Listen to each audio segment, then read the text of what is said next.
Yo mga men, for today's video, samahan nyo ako, mag-aala chef boy ako, Chef Boy Abunda. Ang lulutuin nga pala natin ngayon mga men ay sinigang na pork na baboy. Kung mapapansin nyo mga men, ayan o, tinutusta ko yung baboy. Yan kasi yung trip kong luto sa sinigang eh. Para maiba naman mga men. Medyo may pagkalitsyon kawali na sinigang siya. Pagkatapos yan mga men, lalagay ko na yung isang baldeng tubig.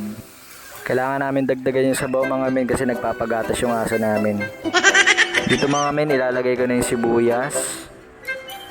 At sibuyas ulit. Tsaka yung gabi. Then papakuluin lang natin siya ng mga 10 minutes and 48 seconds. Ayan na mga men, kumukulo na siya. Sunod nating lalagay mga men is yung kangkong na ligaw na tumubo dyan lang sa may kanal. At yung kamatis na galing Mexico, Pampanga. At nilagay ko na rin yung sitaw, bataw, patani, kondol, patola. Pagkatapos yan mga men, kinuha ko na yung lumambot na gabi tapos dudurugin natin. Tapos ibabalik natin ulit dyan para lumapot. At yan na nga, nilagay na ulit natin yung gabi. After 10 minutes ulit mga men, ayan na, luto na siya.